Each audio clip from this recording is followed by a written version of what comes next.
All right, so what's going on, everybody? Welcome back to the channel, man. It's your boy.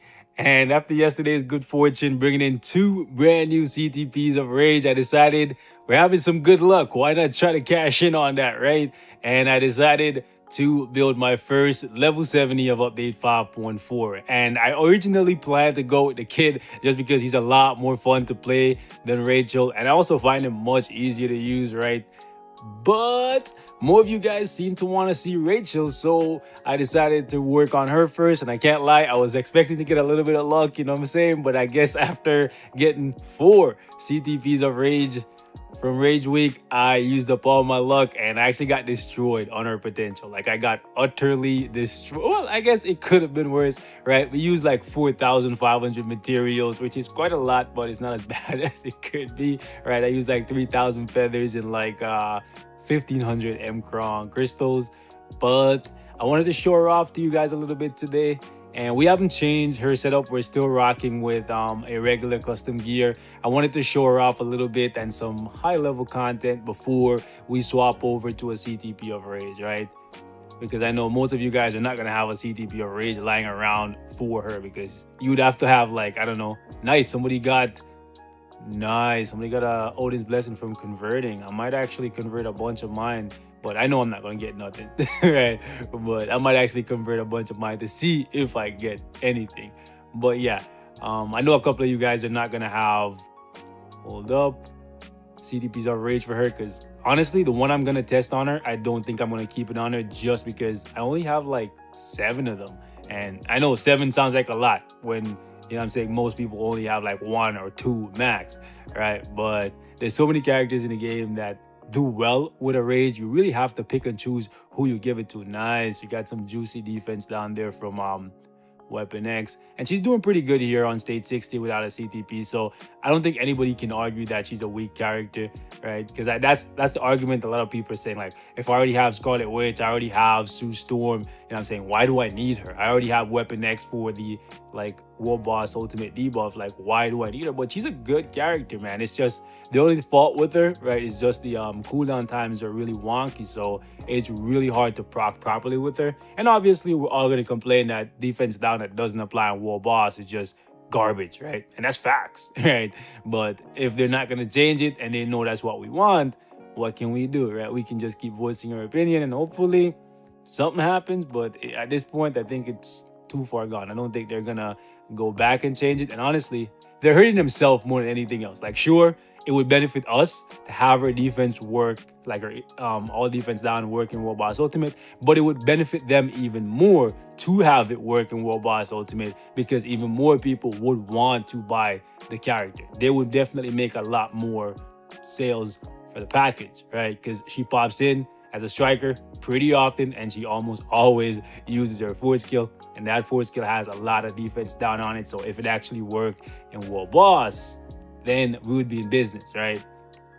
So ultimately, even though it may seem like they're shortchanging us, they're also, hold up, shortchanging themselves a little bit, because they could make more money, right? The money that they're losing off Kitty, they could definitely make up that amount by making Rachel better, because then people would just be like, okay, Kitty's kind of trash. Why not just use that money and get the Rachel Summers pack, right? That's how I would look at it. Like, if I was Netmarble, I'd be like, okay, if I'm not gonna fix, hold up, if I'm not gonna fix Kitty, I should ideally fix Rachel, and then I can make some extra cash there, right? But what the hell do I know? What do I know about business? I'm just an idiot, right? That's just how I would go about it anyway. Actually, if I was running things, I would make all their defense down applying World Boss, make all these characters more appealing, because at this point in time, characters that have defense down that doesn't apply on World Boss, like, why does it even exist, right? For Shadowland?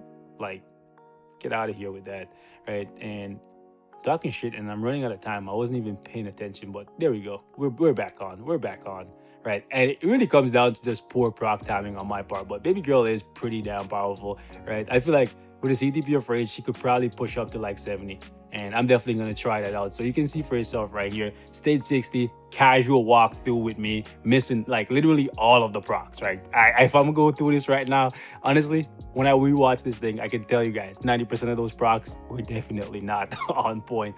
Okay, we're going to go up against Call Obsidian here. And I think the most that we can do with my proc timing being so bad would be like 40 or 42. Like, you know what I'm saying? Like, ideally, I would like her to be as strong as Psylocke, but I still need to like build her up a little bit more, right? Psylocke can already, but actually, Psylocke without her uniform was pushing like 40-ish, right? So let's do 41. Yeah, let's try this and see how she does.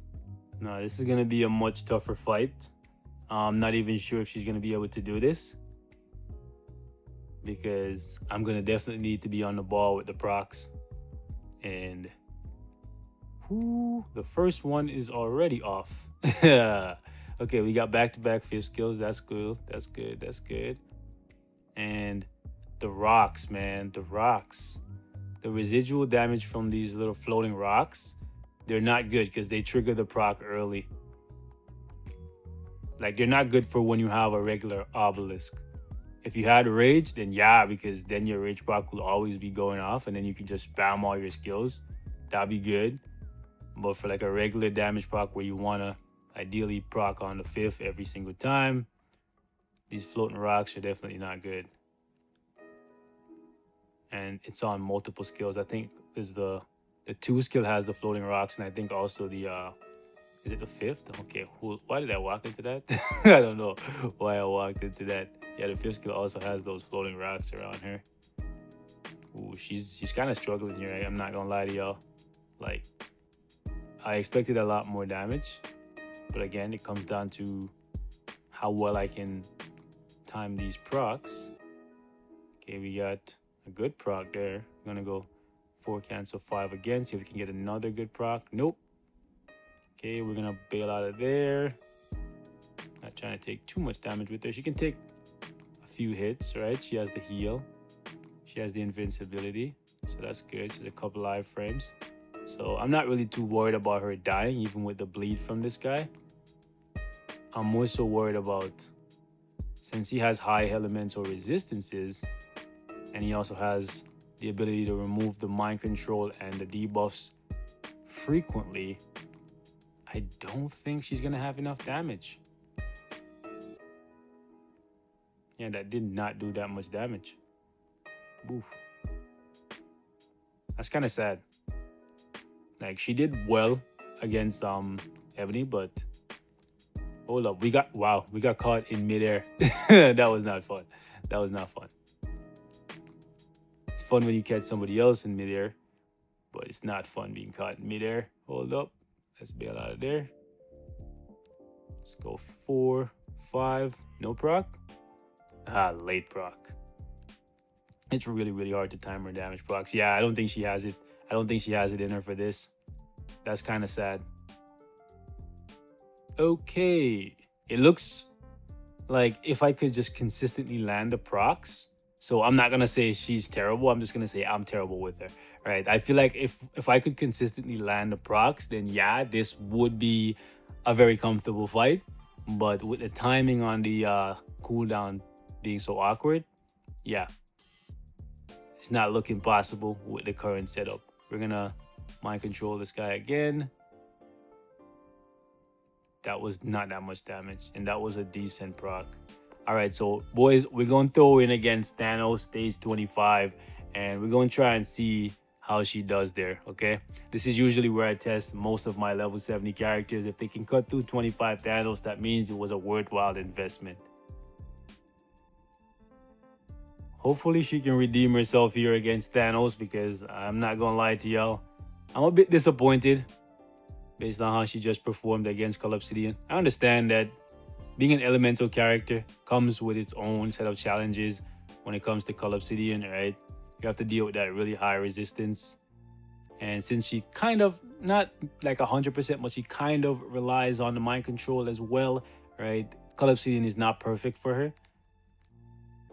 But I want to show you guys the strengths and the weaknesses. So that's why we started off with Ebony with 60 is really good. 60 against Ebony, really good, right? But we struggled mightily to do 40-ish against Cull, and hopefully we can break even here by doing 25 against Thanos, right? Because this is where I usually hold up, put my level 70 characters to the test, and the really good ones. Hold up.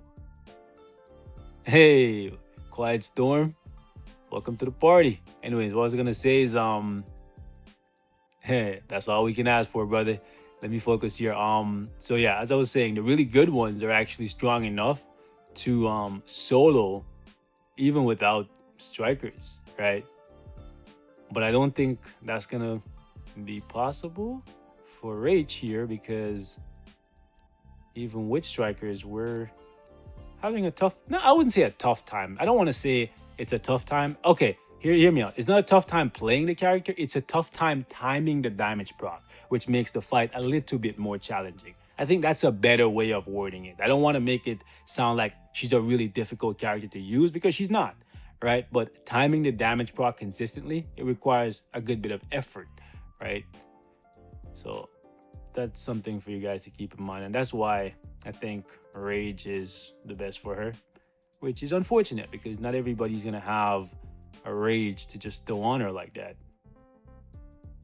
Okay, let me slide behind him and run around. There we go.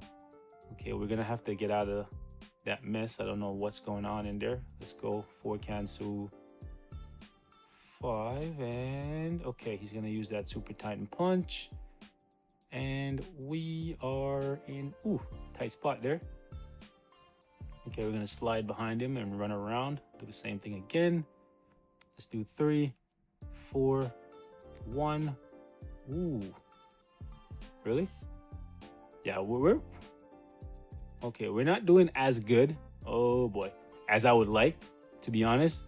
Looking at how much time we've used so far, this looks like it is a tough clear. Right, and that's not what I want. A tough clear using the best team, or one of the best teams for her, and some of the best strikers. That's not what I want, right? Let's actually put Fury back out and have him do the running. He's probably the fastest at dodging this thing. Okay, let's go. Run up, turn back, go up. Ah, he still got me. I was trying to be cheeky by sneaking past the the thing there. Right, this is the tough clear. And ultimately, I was hoping that it would be a little bit easier than this, because my Jubilee, I keep bringing her up because a lot of people like completely forgot about her by now. But my Jubilee can solo this thing using the same team without strikers, right? So yeah. But keep in mind though, my Jubilee has a CTP of energy, or she needs a CTP of energy to do it. So that's something to keep in mind. But I think with a CTP of energy, you probably still would struggle here, just because of timing the proc. I feel like Rage is what she's gonna need to be able to cut through this. So I'm gonna give her the Rage. I'm gonna try it out on her, see how it turns out. Let's run around this guy again so we don't get caught in that laser beam. But yeah, this is actually a lot harder than I thought it was going to be. And frankly, I am a bit disappointed with her, right? Happy that she's able to push 60, Ebony, with like little to no effort at all. But okay, let's move out of there. Let's move out of there. Let's tag in Coulson against Thanos here, and against Cull Obsidian. She's really let me down. So I'm not gonna lie to you guys. I'm not gonna sugarcoat anything.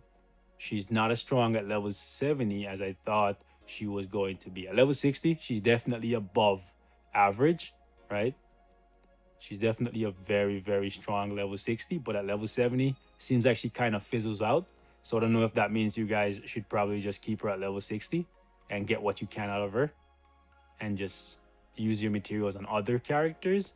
Not saying she's a terrible level 70. I'm just saying, based on what I'm seeing right now, with a regular custom gear and an average build, she's not really impressing me too much, right? Maybe with a Rage at level 70, which we will be trying maybe tomorrow or so, right? Maybe with a Rage, we can get a lot more out of her. But once again, that is a lot to ask for when we have so many other characters in the game that with a Rage will make her look like nothing. Just just my thoughts. Anyways, boys, we're going to wrap it up right here. Thank you guys so much for watching. Leave your thoughts in the comments. Let me know if there's anything else you guys want to see with her besides some gameplay using the CTP of Rage, which will be coming because I think that is ultimately the best option for her to get maximum DPS. All right, but thank y'all so much for watching. I love y'all. Catch y'all in the next one. Peace.